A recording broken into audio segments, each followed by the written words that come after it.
Kids are called the future of our nation, the future of our churches, etc., etc. But what are the effects of parenting and our society on our kids? Well, we're going to get into that right now.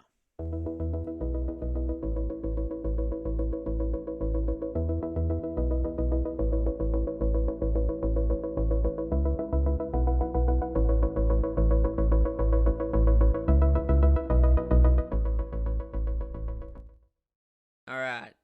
So I'm here tonight with Felix Cruz to talk about child therapy, child psychology a little bit, and to get into this subject and maybe shed some light on a topic that, maybe we don't know too much about. So Felix, why don't you give us a little bit of background on yourself? Okay, so obviously you know my name now, Felix Cruz, and I have been doing this as far as child play therapy, working with kids with trauma, and that's not just when you think kids, you maybe think 5 or 6. I probably work with kids anywhere from like saying 3 to 18 years old, and again, my focus is just trauma and just kind of the nitty gritty stuff. And I work for Children's Advocacy Center as well as Primary Healthcare Center. And I really, really enjoy doing that. I know it's some depressing work, but there's nothing really like working with these kids that are so resilient.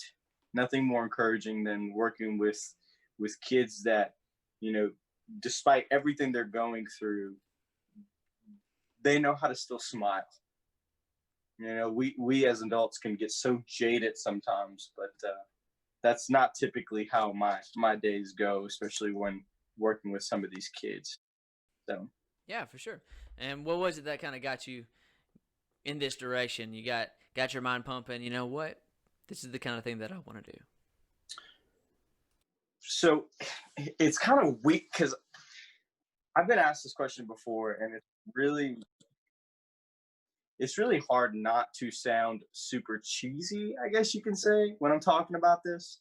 But I've actually wanted to be a counselor since I was a kid. And a lot of that stems from, kind of where I've come from and what I've experienced, as well as my mom. My mom she was wanted to be a counselor, and she was working in group homes and things like that. And so that was something that's always piqued my interest. Now, I wasn't exactly sure what direction I was going to go. I did know that I was at a point in my life where I told myself, this is something I want to do, and this is where I want to be. Meaning, like, I want to be outside of where I was. I want to have overcome everything that I had went through, so that I could not only be able to counsel someone, but be a prime example for what it looks like to not just kind of make it, but to like achieve, to overachieve, so to speak. And that was something that's just always drawn me to that, was my ability to empathize and resonate with these kids. And that's kind of, and I guess you can say, the more I surrounded myself with kids, I just kind of got lucky. Right outside of college, right outside of my undergrad, started my graduate program, and I had a friend that I was going through that graduate program with, and one thing led to another. I knew a guy that knew a guy that knew a woman, and before I knew it, I was working with these kids, and I loved every second of it. No matter how heartbroken I was, there was something that just, it pulled me in, and it was satisfying. So yeah, that's kind of how that all got started, though. Yeah, for sure. And I know that there may be some cases that you may be able to use as examples, and maybe you're not going to be able to get into and things like that. But what are some things that kind of going into it, that if someone were to say, Felix, what is child therapy? What does that mean? Why does my 5-year-old need therapy? You know what I mean? Um, what? And we've got 4 points here. I'm gonna go ahead and throw these on the screen. 4 points that we talked about earlier that we kind of want to hit, Mm-hmm. um, Absolutely. for sure. But what are some of the things that you would say that you would tell someone were they to say, I don't have a full understanding of this idea of um, child therapy or you know, the things that you do? Can you please explain it to me? So I don't know how many people really know about Carl Jung, but he's a psychologist that, he did many, many things, especially in the realm of psychotherapy. Which, of course, if you want to boil it down to, just simply put, talk therapy, through the use of, the shadow, the darker side of being consciousness, unconsciousness, that kind of stuff. Well, one of the things that Carl Jung kind of branched off into was something called sand tray therapy, and that's a lot similar to play therapy in the sense of, you're using toys and stuff like that to act out stuff that is going on in your life or in your unconscious stuff that may not be at the forefront of your brain. So super interesting stuff. But what I do is not so much it's not just so much in a sand tray, but it's in a large room, and we do use toys of all different types, and it's also something called indirective. So it means that though I'm with the child and I'm walking them through this process, it's not like talk therapy. I'm not as active in the process as, say, someone doing talk therapy.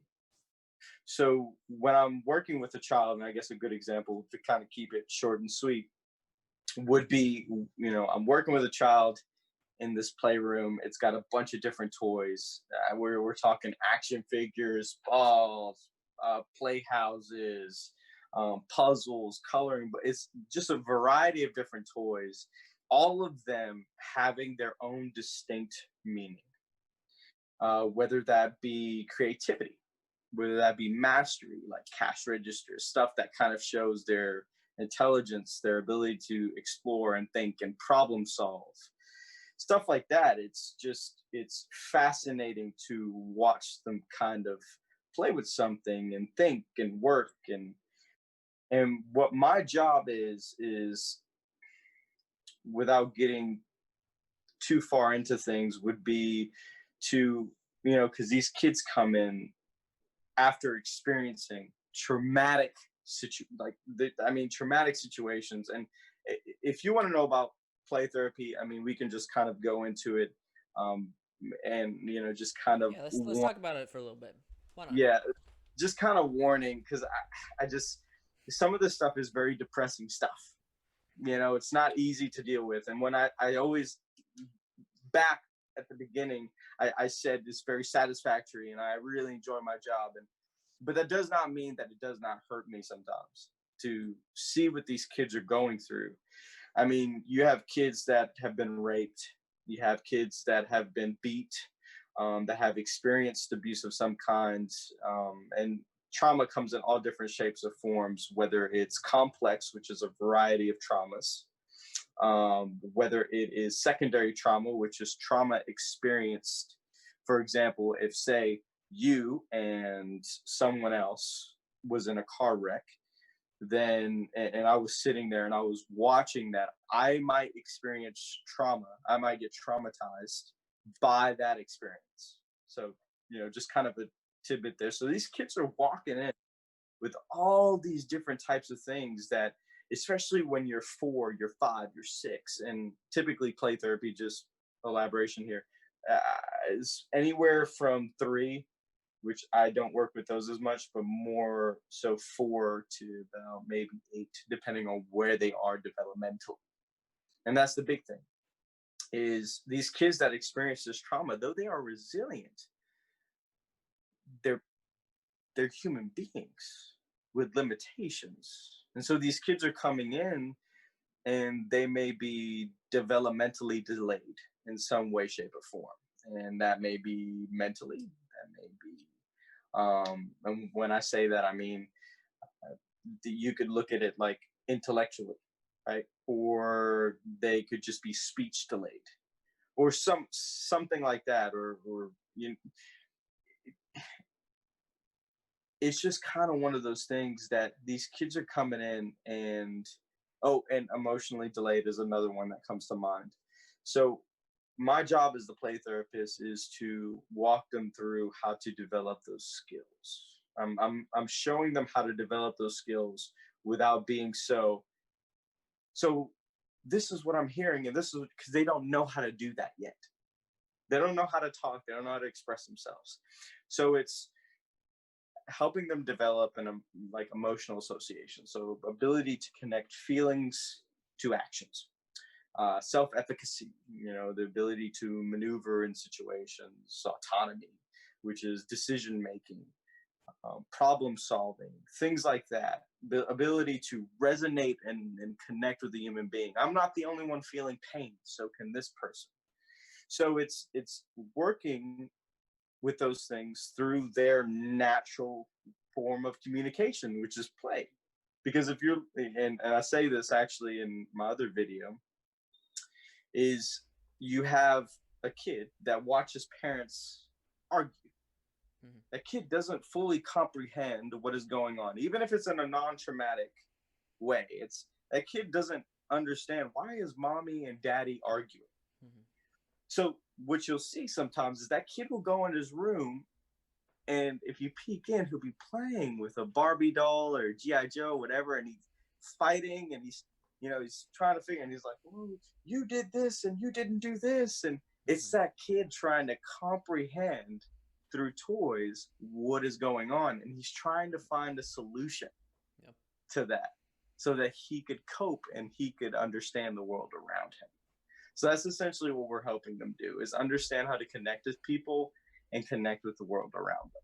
And so I imagine a lot of it is seeing the way that they interact with the dolls or whatever, and that tells a story, right? That tells a story about what they're going through. Like you don't, I'm sure it's the case that you don't necessarily have to know every little detail of every single day of their lives for you to know what home life may be like. All that's necessary is maybe a sand pit, right? Yeah, Or, or absolutely. or some action figures, right? Yeah. Sometimes they'll walk in and like we have like a speed bag and we have several balls. Sometimes they'll come in and they're angry. So I have to walk them through what that looks like because they don't understand I'm angry. They just know that they feel a certain way and it makes them want to do this. And they may not even understand that. They may just act on it. So they may come in and hit in the punching bag and they're angry. And so I have to go, you know, wow. It's like, oh, you're really angry. You're making a mad face. That's why you're punching this. You're punching this punching bag, and you're punching it harder and harder and harder because you're really angry. Oh, and now you're looking at Mr. Felix, and now you're balling up your hands, and you're getting even more angrier because Mr. Felix is acknowledging and is showing you that you're angry right I just love now. And that to them you go by every Mr. Felix. yeah, and every now and again they'll calm down, because that's what they want. Yep. They want to know what is going on, and they want somebody to acknowledge that something is going on and to be there for them on an emotional level. Yeah. And that's kind of what it is. It's 30 to 45 minutes of just time with them No. because they don't normally get that. And you've talked about how this a lot of what you do is helping them work through trauma and things like Mm-hmm. that. Um, but can these tactics or whatever, this use of play therapy and whatnot, can that be used at home? Can mamas and daddies, even if there's nothing, even if it is the American dream family, whatever, see what their kids are going through and what actions they're taking while they play, and be able to make assumptions? So I wouldn't so much say because it's also one of those things that, let's say if you make an assumption, you have to be careful how you go about doing that, right? Because then you have your playroom, and then you have outside of that, they have to understand that outside of the playroom is not the same as the playroom. So in the playroom, we're developing skills, and we're in there, whatever they want Mr. Felix to do, Mr. Felix does, with the exception of anything that might harm me or them, right? No. Oh, okay. So yeah, yeah, obviously, right? So, but that's just one of those things. It's like, but outside of that, there are rules, there are regulations, and there's an understanding of that, which of course in a playroom there is, but there is not as many limitations, and we work through that as well. But that would obviously take more time. But as far as skills are concerned, absolutely, there are aspects of it that could help. For example, sitting down with your child, your 3, your 4, your 5-year old, whatever. I mean, even when they're a teenager, throwing a football with them is always helpful, giving them that time where it's just about them. So sitting down with your kid and playing with them and just focusing purely on them, that in of itself is helpful because you're in their world now and you're working through some of the stuff that they may be challenged with. And your job as a parent is to develop your child in such a way that they could be socially desirable, right? So you want them when they go out to be able to communicate with other kids and be able to play with them. You want kids to want to play with them. And it's not so much a popular game, it's a matter of if kids want to play with them and they are around more kids their age, they see the differences, they gather an understanding, they know the rules to the game. And so in the grand scheme of things, what ends up happening is they develop. But then if you have a child that doesn't do that, that doesn't play, that they don't develop as quickly or as much as, say, that kid that can be socially desirable. So spending that time and giving that attention to the child is, of course, very valuable. And, of course, always acknowledging emotions and acknowledging what it is they're going through and following through with limitations and stuff like that that's done in the playroom, as well as encouragement and rewards. Those are all going to be valuable. Yep. Yeah. So you said you work with you typically work with a specific age group, right? You said typically you work up with 8-year-olds.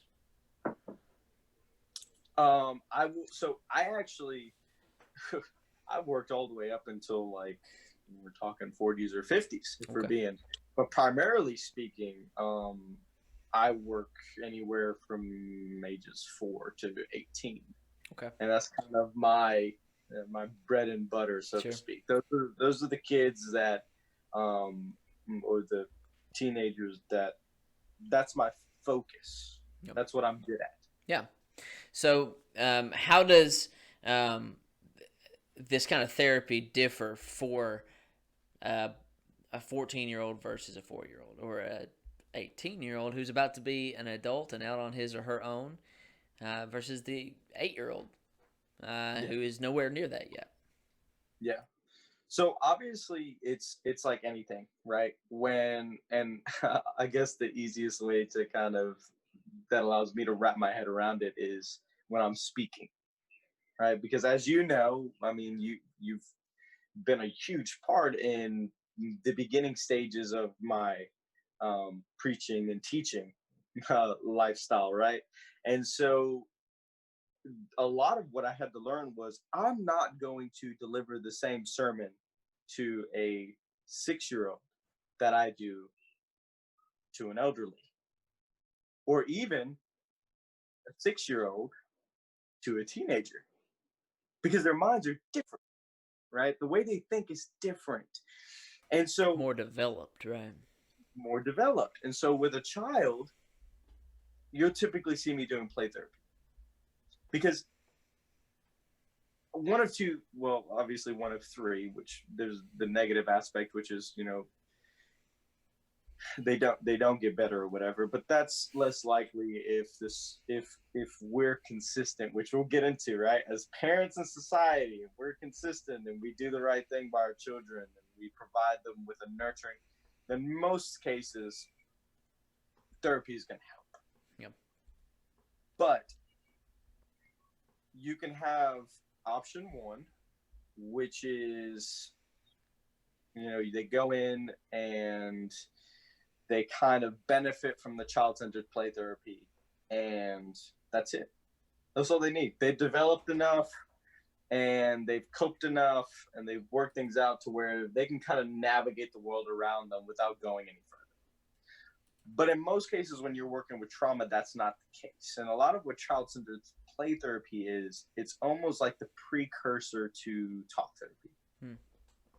So we're kind of preparing them and providing them with the skills to communicate, so that when they get into talk therapy, they understand how to do that. So play therapy is the metaphorical training wheels. Exactly. Okay. Exactly. Yeah. And so, go ahead.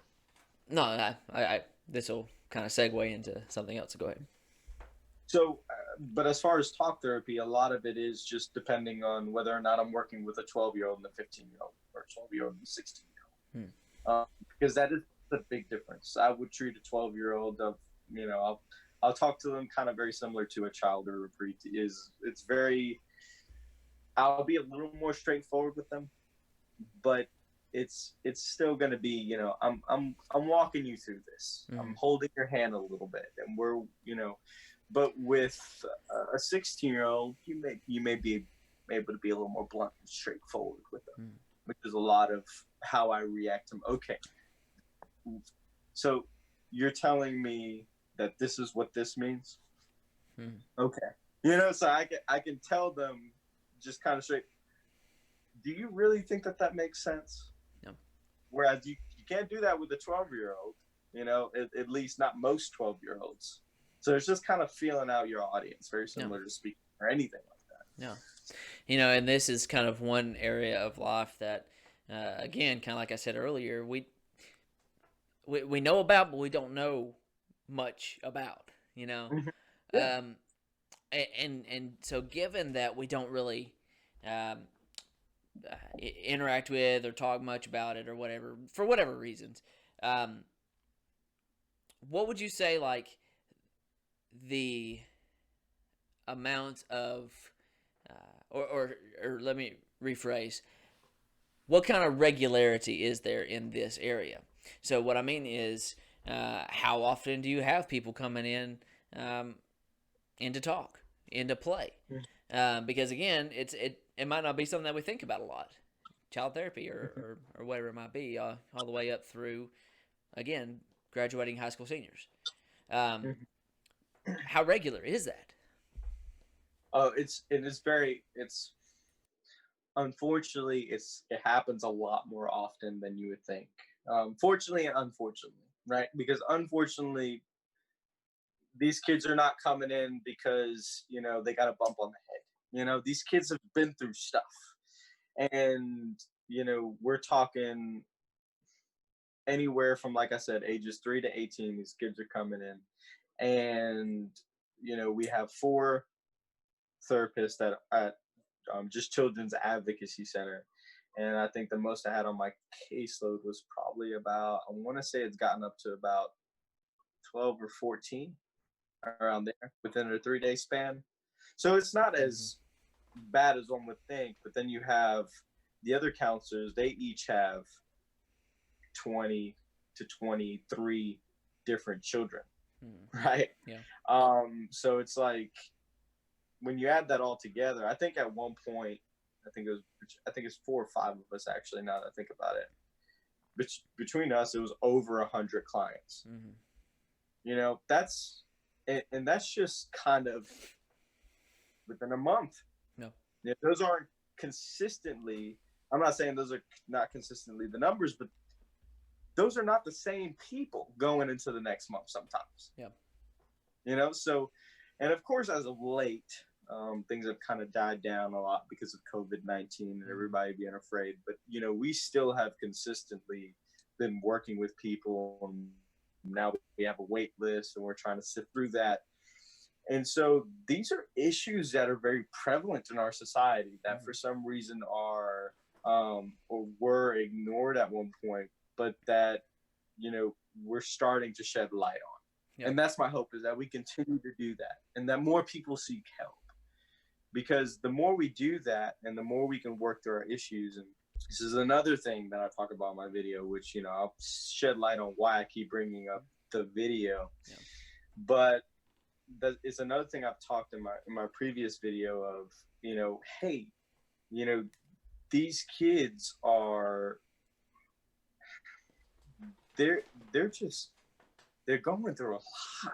Yep. They're going through a lot, and you just kind of, it's just one of those things, man. Yeah. But and the video you're talking about, I can put a link to it in the description box yeah, below, in case anybody wants to go and watch it later.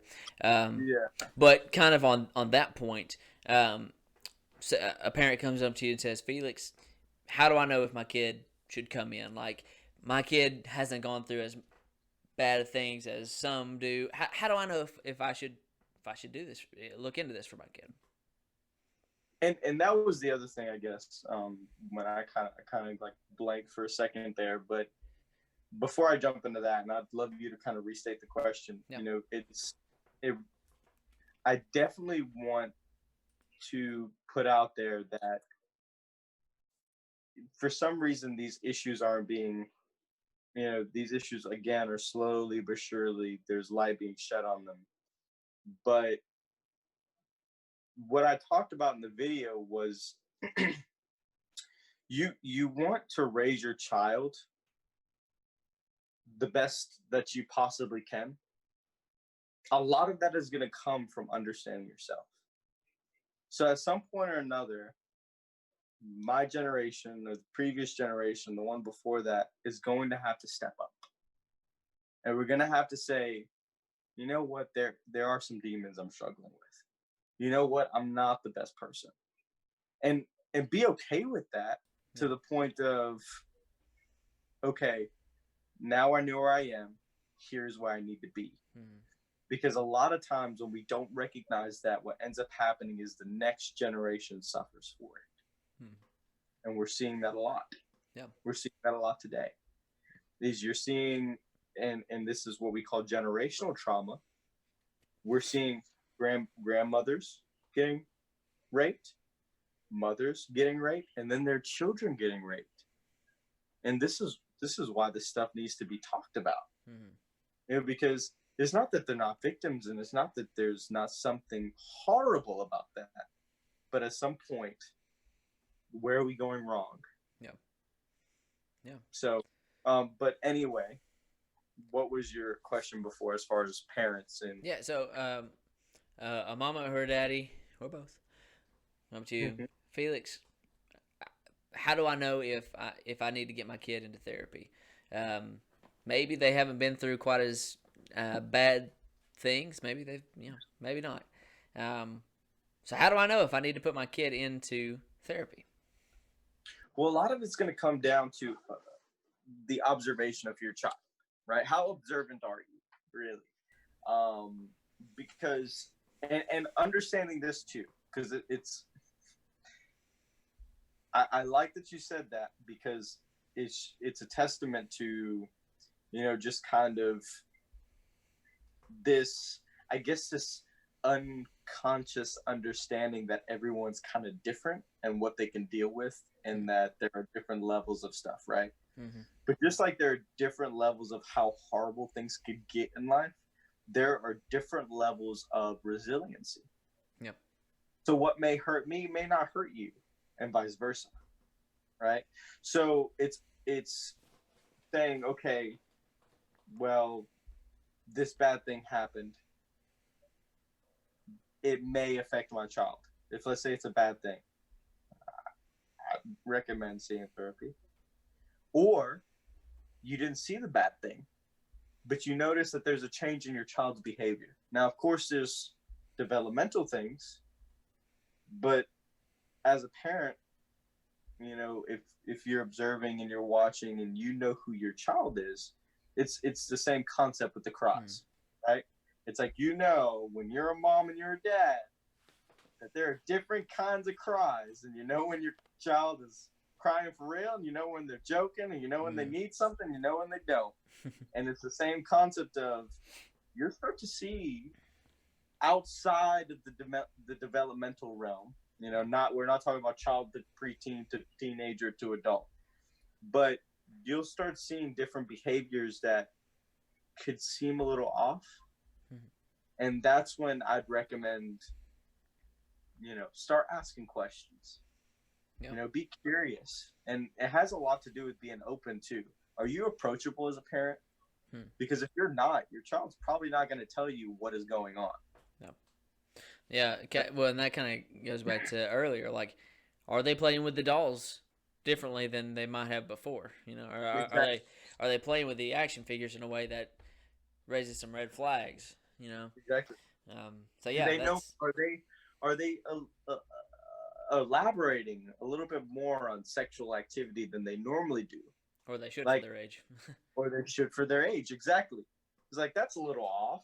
Maybe we need to have a discussion, you know, and providing them with that understanding, that comfortability, that, you know, hey, I'm here for you, because they may be hiding something from you because they're afraid. Yep. You know, they were told to do that. They're groomed. So it's up to you to be able to get that information from them in a loving and caring way, and to make them feel comfortable. Right.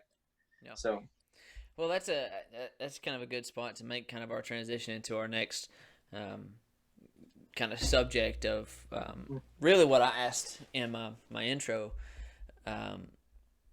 of the effects that certain areas can have on our kids. So whether that is, you know, we've got here in our points, you know, youth ministry and children, parent-child relationships, and society-child relationships.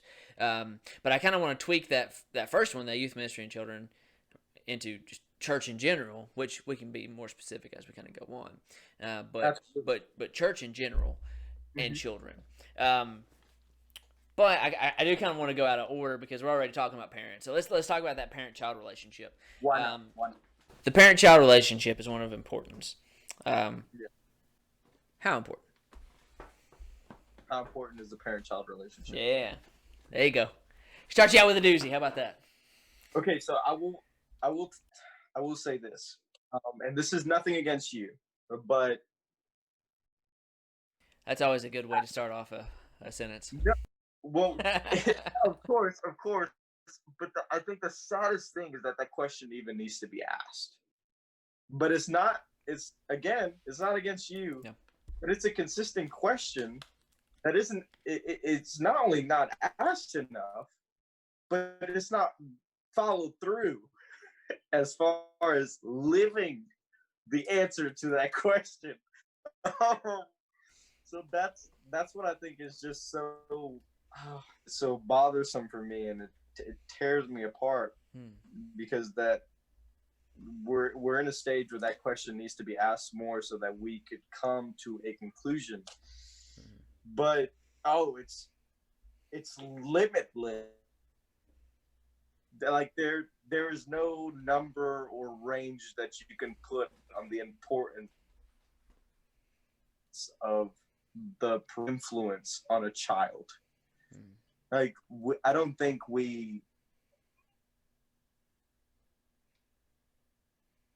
because I think we're trying to, and I might get stoned for this, but I think we're taking away from the importance of the two parents in a household type situation and type situation.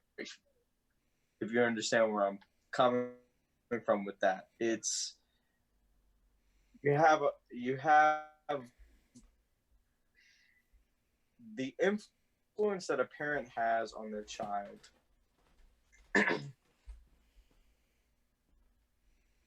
It goes back to what I was saying before about the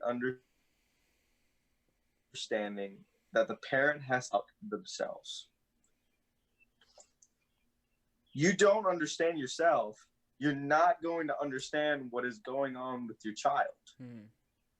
And you have to recognize the impact that you have on your child and the impressionability that a child has from the parent. Hmm. Think of them as sponges. They're going to reflect what it is you give them. And so, and this goes back to the rule again that we were talking about. We talked about this a little bit off screen. Excuse me, my glasses are falling everywhere. We talked about this a little bit off screen, right? And that's rule number 5 um, that Jordan Peterson talks about in his book 12 Rules for Life. And it essentially is, do not let your children do anything that makes you dislike. So what does that look like? And this is going to answer your question on the importance of the parental unit and the child. And that is, develop a child that is socially desirable. That's your job. Develop a child that is autonomous, has the ability to make decisions. You have to develop a kid that, can sit down and maybe watch TV by themselves, or play with their brother and sister by themselves for just 5 minutes. I'm not asking a lot, I'm saying, maybe just 2 minutes you walk away and you're not afraid that they're going to break the vase, and that comes with consistency. That comes with your ability to work hard enough to develop the child that is not only likable to everyone else, but likable to you first. Because if you don't like them, you're the parent. No one else is going to like them. So it's saying, okay, so what would I like? Yeah. I would like to have a conversation with my child. I would like to be able to not be irritated by every single thing they do. I would like them to maybe not be entitled, or, and the list can go on and on and on. But that's not going to happen if you don't do the hard work first. So here's the value that a parent has. Follow through with your encouragement. Follow through with the good things, the promises, the statements you make to your children, and follow through with the punishments. That's an issue that I am seeing is, okay, go stand in the corner. Okay, fine, you can get out because you cried a little. It's like, no, don't do that. Don't take. Let him cry. Let him or her cry. Let him get it out. It's a power struggle for kids. Advantage of you. So it's understanding your children and understanding how to navigate them, and being consistent with everything and living it, most importantly. And that's another thing. And again, I can talk about this forever, and I elaborated more in my video, and we're going to provide a link for. Yep. That aspect in particular. The gist of it is just that. Is there anything, good or bad, whatever, that you would tell any parent, regardless of their situation at home, just across the board, do this, don't do this? Especially as it relates to raising their kid in that society accepted manner. I don't know, however you say that. You know what I'm talking about. Provide your kids with structure. Okay. Understand that there are many aspects to your kid. It's not just be there, right? There's the mental, there's the physical, and there's the spiritual, right? There's 3 aspects is the way I kind of look at it. This is nothing super professional, and of course there are psychologists that go into that aspect, such as Carl Jung, but and Jordan Peterson, and so on and so forth. But the point being is, understand those aspects and fulfill them. Provide them with structure. Walk them through stuff. Take into consideration where they're at, what they're thinking with, right? When you're looking at a kid, they're thinking with a different part of their brain than you are, than I am. And then live it. You're not going to get away. You want your child to be a certain way. You're not going to get away with that child. That desire you want for them, that's not going to happen if you're not living it. It's the very reason why people fall away. It's the very reason why you have a parent that's living a certain lifestyle and their child leaves completely and or is not making it. It's you have to be that example because that's who they're looking for towards as an example. Yeah. So it's just kind of Yeah. And so this next question, I think is kind of going to be also, it will pertain to this, but I think it'll also serve as a segue into talking about society and kids. All right, so in case you're wondering why Felix is in a different room all of a sudden, we had some Zoom difficulties, and so he's moved to a different room in his house to maybe help out with things. I would have done the same, but I've got 2 monitors and a desktop computer modem. Don't think that would have been quite as easy to do, but we'll give it a whirl, and we'll try to pick up where we left off. So the question was, or is, are there things that, as a society, we praise, when in reality these things are not ideal or maybe not praiseworthy, whether that is with the parent-child relationship or with the relationship society itself has with kids? What do you think? You're frozen on me again, brother. But You're frozen on me I think too. I got the gist of the question. Okay. Yeah. Am I good? Oh, we might have to do, man. I might need to meet up with you or something. Yeah. I don't know. No. But I'll tell you one thing, just kind of just considering what I heard. I mean, there's a lot of things that are encouraged in society, unfortunately, that influence kids in a negative way, as well as a positive. Some of which that are kind of obvious would be alcohol and substance. Those are always glorified. Yet, I'm consistently hearing how they negatively impact the household, as well as an encouraging of the one person household. I mean, yeah, if you have to do it, absolutely, but encouraging it is not something that I think we should do, because what it's doing is it's pushing out these very important aspects of the family dynamic, and it's moving us into these situations where the kids are only getting half of it, and that's not exactly fair to them. Why there's a reason why there's a mom and dad dynamic. There's a reason why that's there, because a woman has something to offer that a man cannot, and vice versa.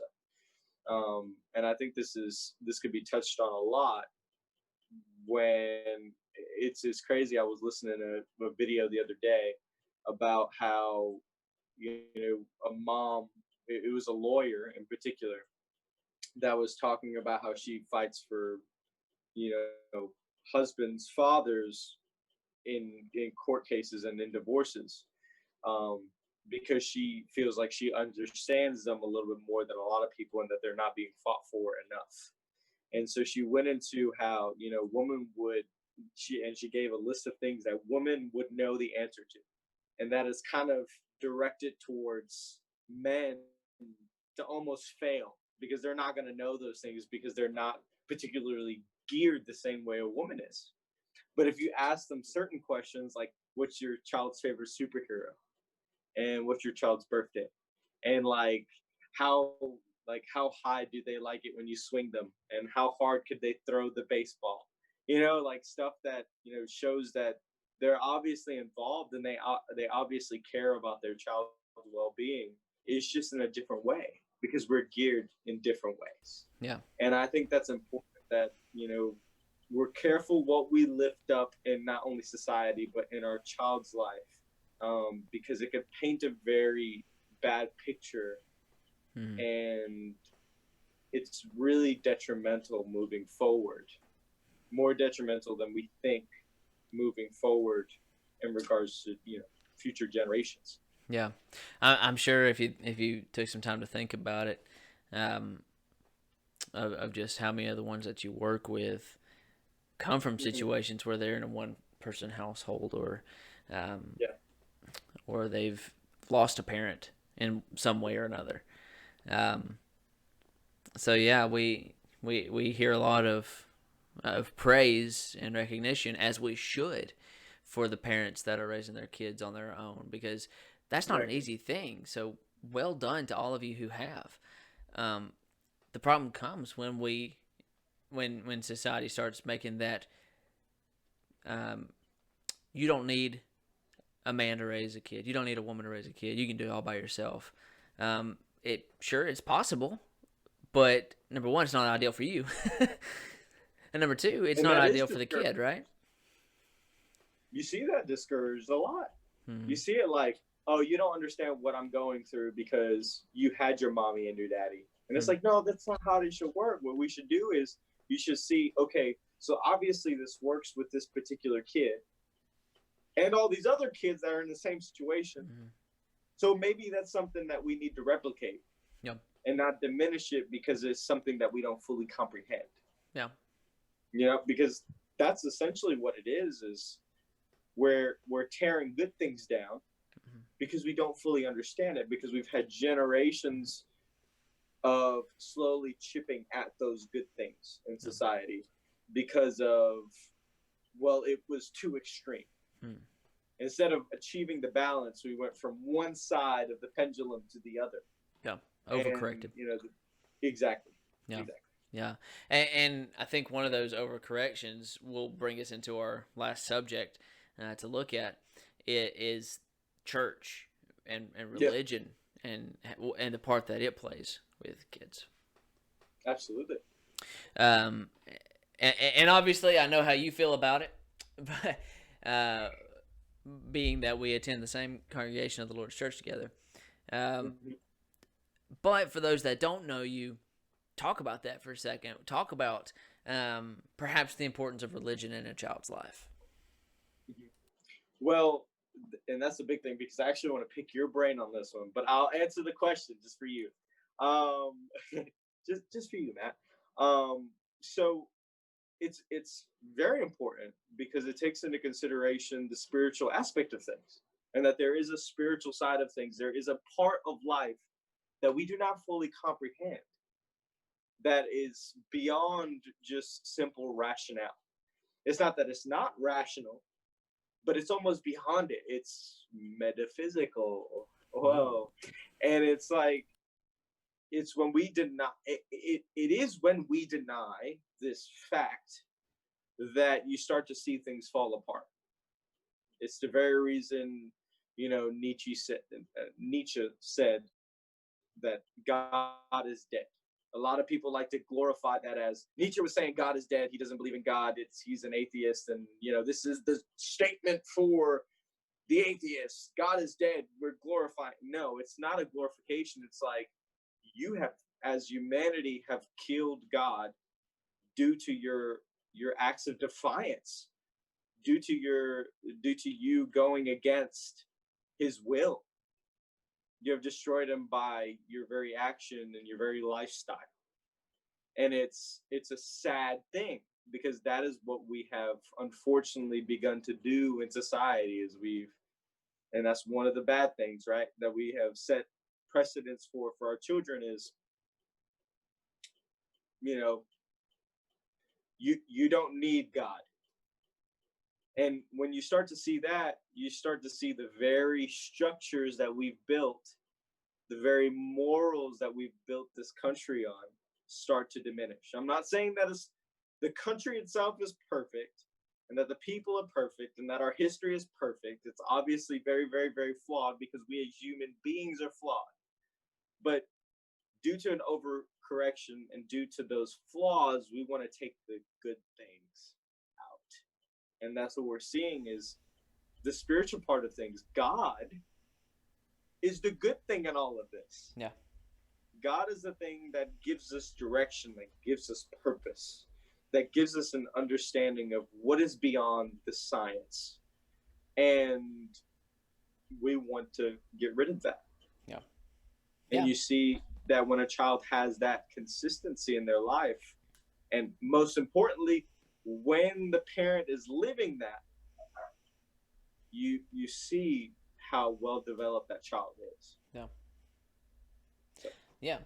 And is that something that um, is that something that even those who are non-religious can get behind?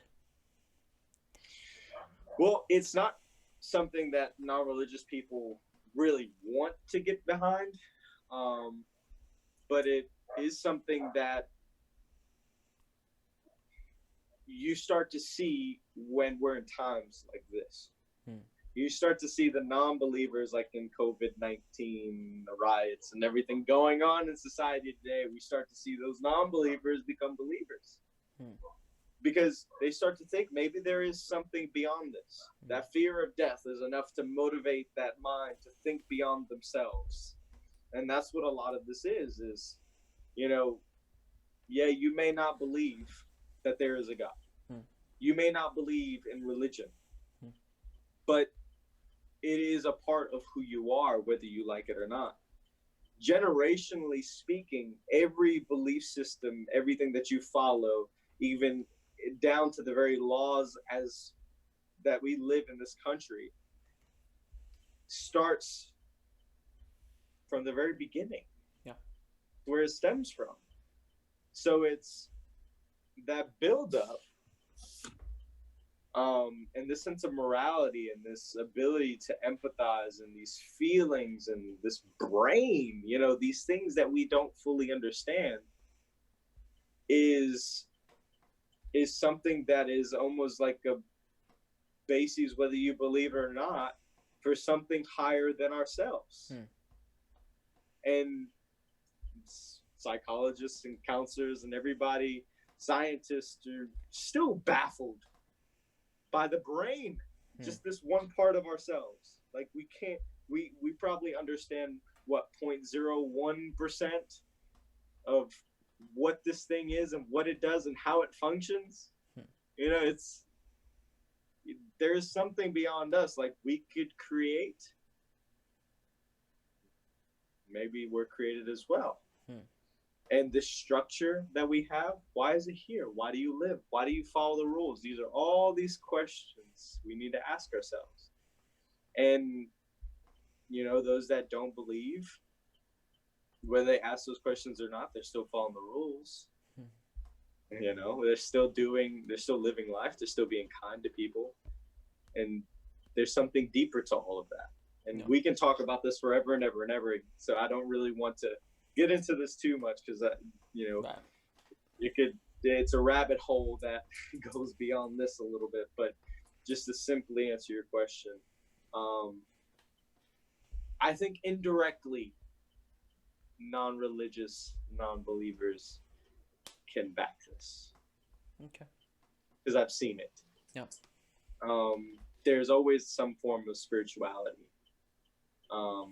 Even if you don't believe, you meditate, there's something there that they do that's beyond just thinking in paper and pencil and right. science. So, yeah. So obviously you have, I have dabbled in the arts of youth ministry, just for a very, very short period of time. But you have obviously been doing it for a while. You're more experienced, so you understand a lot bit more about this. And I was kind of wanting to, just kind of pick your brain as far as what are your observations on, some of the positive influential factors on children from a youth ministry perspective, as well as the negative. Well, the number one things that I can think of aren't even necessarily from my experience in the capacity that I currently am. What I think of is what I think of when I was a teenager. To know those friends who did not come from a comfy, good background. you know, Yeah. finding peace and a place of rest and a group of people who loved them and cared for them and et cetera, et cetera, because they came to this place and because they had a friend that brought them there. Yeah. And so I know, if nothing else, one win from it is it brings to them things that just about anywhere else, at least off the top of my head, I can't think of. It brings to them something that those places cannot. Yeah. This this peace of mind. When you think of teenagers, I don't think of peace of mind. I don't think of peace at all. You know. Yeah. Yeah. But peace of mind, positive, secure friendships and relationships. You know, I don't regularly talk with very many of my friends from my youth group, but those were some of the best relationships I could have asked for as a middle schooler, as a high schooler. Yeah.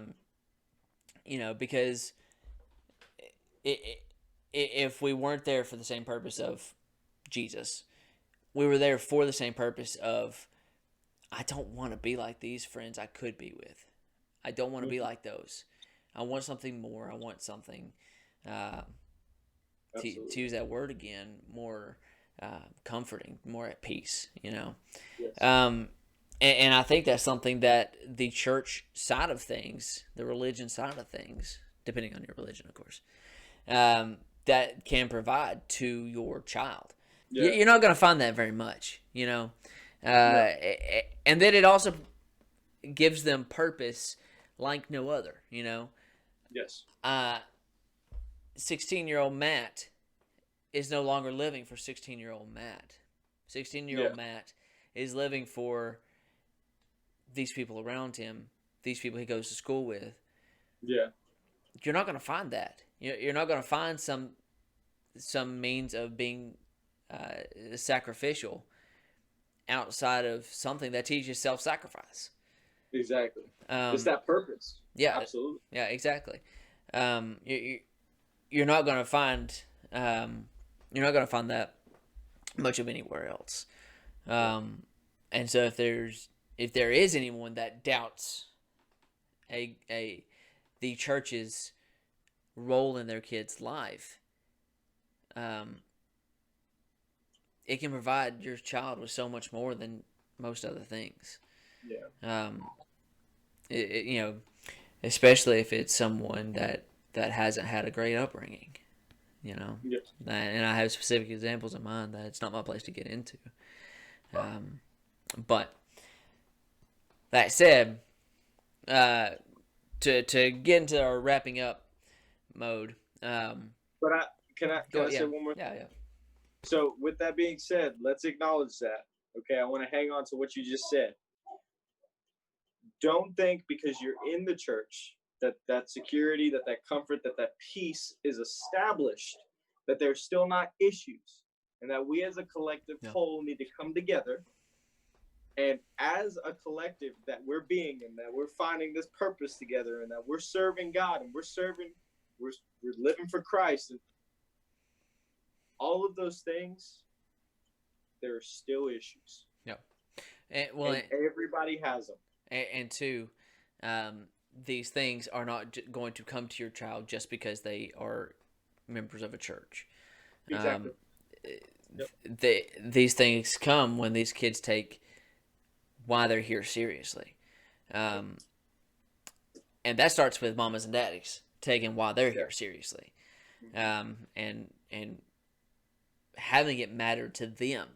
Because you said this earlier in our talk. They pick up on the things that are important to moms and dads. Yep. Whether that is their job. Jobs are important. Whether that is their relationships with their spouses, absolutely important. Yep. They also pick up on the things that's not important. And if you're treating things like they're not important, it doesn't matter if it's actually important to you. What matters is how you treat it, because that's what they're gonna see. Yep. And that goes for the church, especially if you're treating the church priority. Yeah, yep. Yeah. If you're treating the church like it's a option, you know, if you're a Christian who treats church like an option rather than That's dangerous, by the way. If you're wearing the name Christian, don't do that, because your child will. Don't expect your child to stay in the church, yeah and you're doing that. It's not going to happen. Just I hate to be that guy. I hate to be so blunt, but it's not gonna. If it's not a priority for you, it will not be a priority for them. You'll be lucky if it is. yeah Just saying. yeah. So the things that are important to you and the things that are not important to you, they're gonna know. Yep. They're more observant than we give them credit for sometimes. Yep. So to get to that wrapping up point, we've talked about child-centered play therapy. We've talked about the parent-child relationship, the society-child relationship, and the church-child relationship. And kind of one last point, and you can probably speak to this as well. The phrase "it takes a village to raise a child." Well, that's something else the church offers to you is that help and whatnot that society typically doesn't. I don't have kids yet, but I don't think I would let society raise my kid. I do not. Yeah. I don't trust society to raise my kid for me. So we've talked about these really 4 things, with probably so much more that we could add to it. But having said that, closing thoughts. First of all, I want to ask this. I know we're closing, but please, what got you into youth ministry, brother? Everything I just talked about. I know what a successful youth ministry can do for a teenager. That's it. When you were a part of the youth, that's kind of what happened. Those meta things, those outside me things. Because peace of mind doesn't necessarily come naturally to a teenager. No, it doesn't. But when you get them involved in something that can bring it to them, that matters. And so those kinds of things like that, I've just seen what success a youth ministry can have in a teenager's life. I experienced that, and I observed that in my friends in my youth group who went through so much harder childhoods than I did. And so I do attribute that to my interest in continuing that. Yeah, absolutely. I like it. So I guess my closing thoughts, man, with that all being said, is prepare, not protect. And I'm not saying that protection is not a thing when you're a parent, because obviously it is definitely at the forefront of things you should do as a parent. But first and foremost, prepare.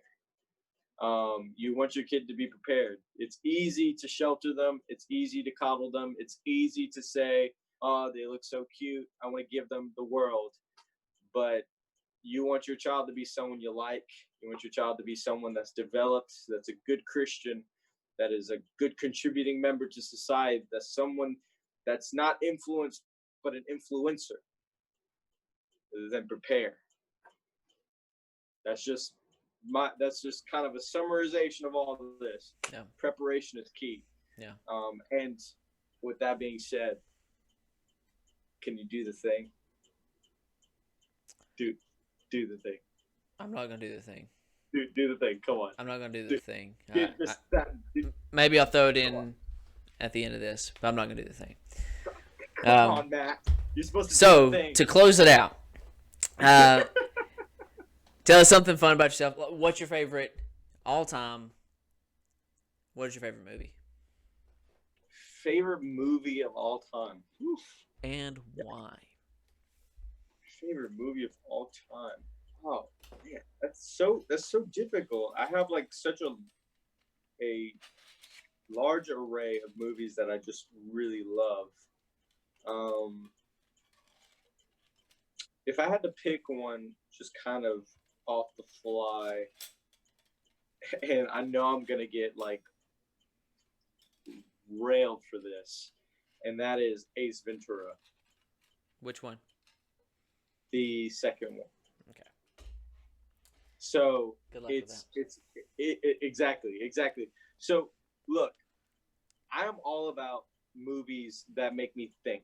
Interstellar, Inception, Dunkirk, things of that nature. Like, but for some reason, Ace Ventura brings me back to like when I was a kid.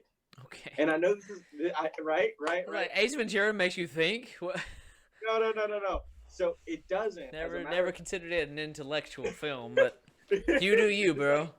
Ooh, yikes. So it's crazy, but when I was going through what I was going through when I was a kid, I could always sit down and watch Ace Ventura When Nature Calls and just laugh.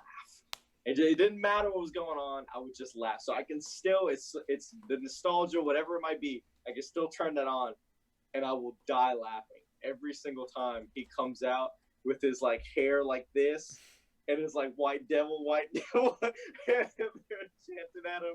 Like I die every single time when he gets the spears thrown in his thighs, and he's like, oh. I think I found your Halloween costume for this year. Oh, I've done it, man. I've done it. No picture proof, but I've done it. No. Hey, are you a fan of Hitchcock films? Alfred Hitchcock? I am familiar with him per se, and I might be familiar with the movie. I'm super bad with names though. Okay. So like that's gonna be Okay. Well, one of my favorites is a Hitchcock, and it's Rear Window.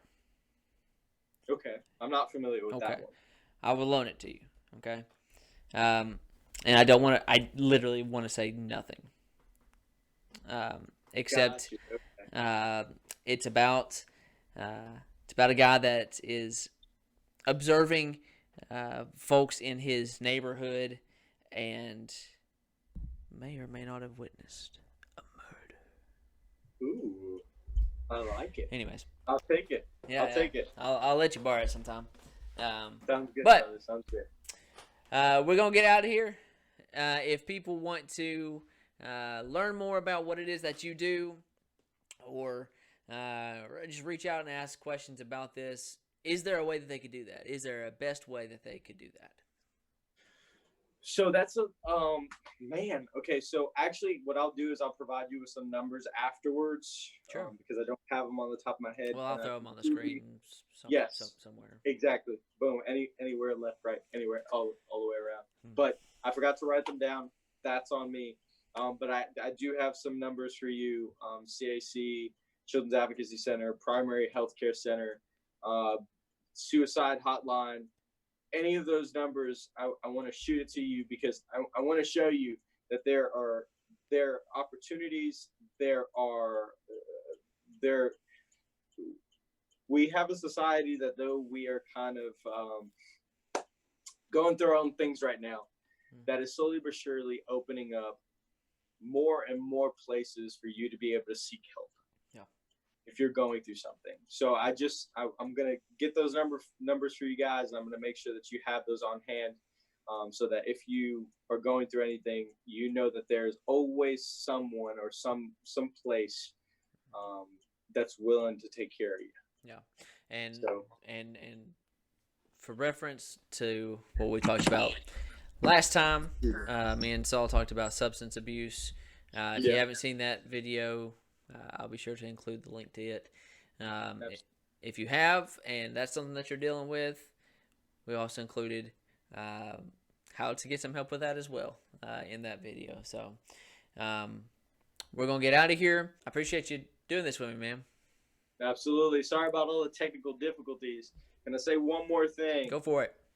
Tomorrow, which I don't know when you're posting this, Wednesday the 10th. Of June 2020.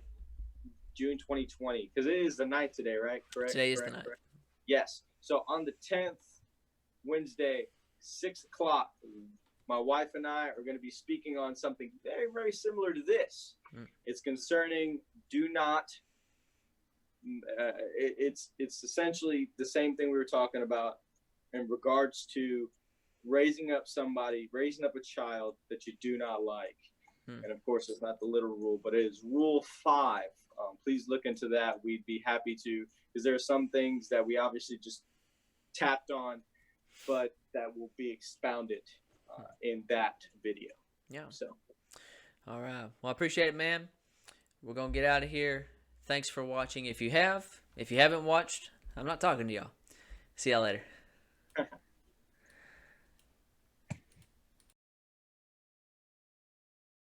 Can you show everybody what, Yeah, I'm what going we to. don't do when we're recording?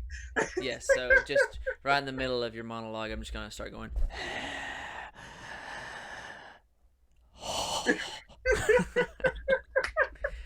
It's a good time.